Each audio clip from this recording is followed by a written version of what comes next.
Okay, set up ko lang tong mic natin na mahaba ang kable. Dahil wala na talaga tayong technically as of. Pagkatapos nito, lagas na ang ating pang video capability. Since,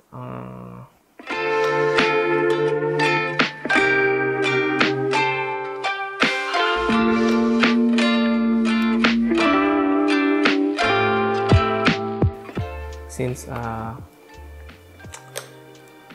do have another camera which is the X-T3, but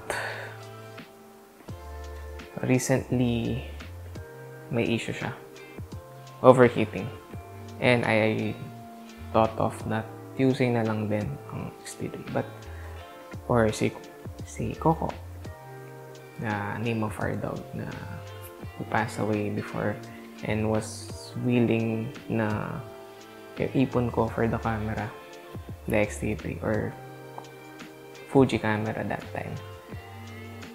Ay pinabili ko na lang din anyway ng camera pa rin, because she didn't make it that time, and it's been a while talaga because this last upload ko is 2 years ago, so it's been a while na video. Ngayon Fuji na tayo. Fuji era.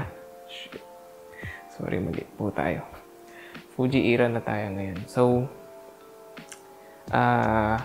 selling na this camera. Ay, hindi. Joke lang. Yung camera na gamit ko ngayon, which is the Canon M50. Binibenta ko na siya. Then, ito yun. This one.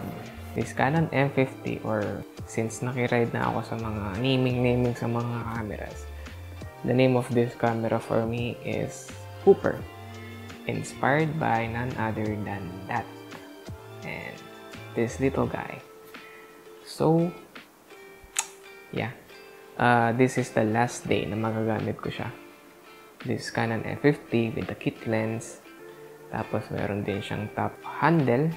May mga freebies din, batteries. I hope on the few more video after, if I'm gonna make it sisipagin, I hope makabili na ng bagong camera that can shoot both photo and video without overheating or other issue. Anyway, yun. Going back to M50, ang focus video na to is all about the M50. Kind of mixed thing na, ewan ko, siguro for me, mixed emotion or parang random emotion, ay hindi, biglaan na emotion siguro or what na.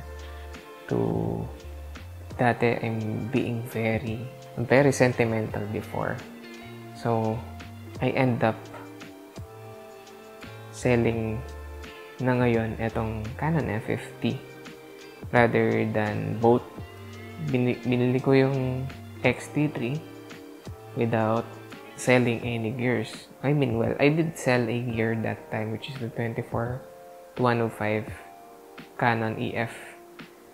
Tapos, pero this whole camera, I didn't sell anything other than that.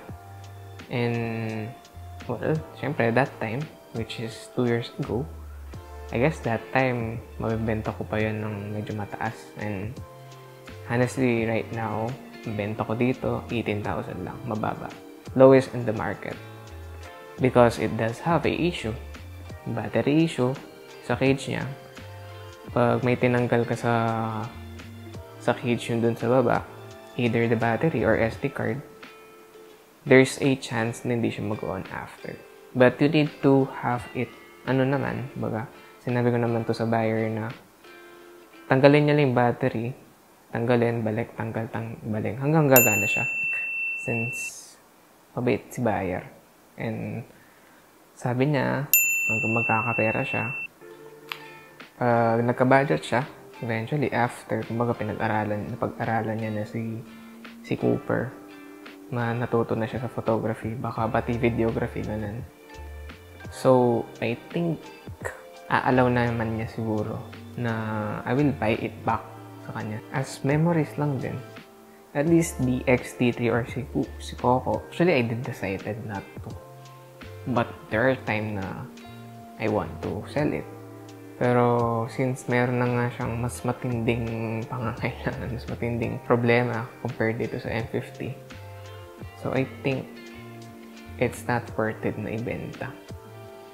I mean, actually, I'm very hesitant dito.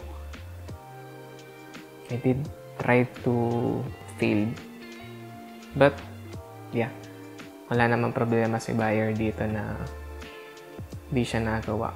It's personal use naman daw. So, yeah. I did agree on it kasi I'm better off, honestly, sa beginner siya mapunta.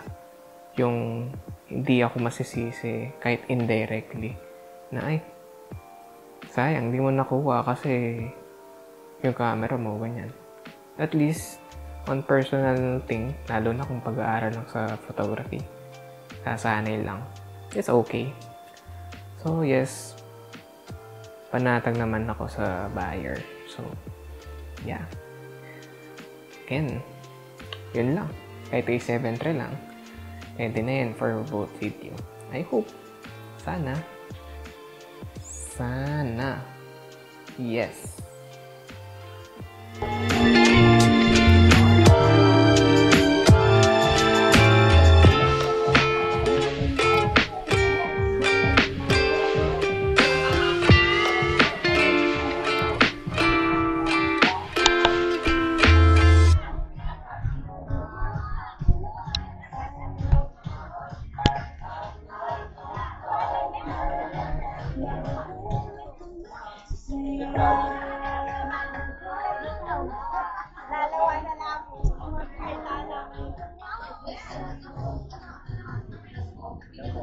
Hello.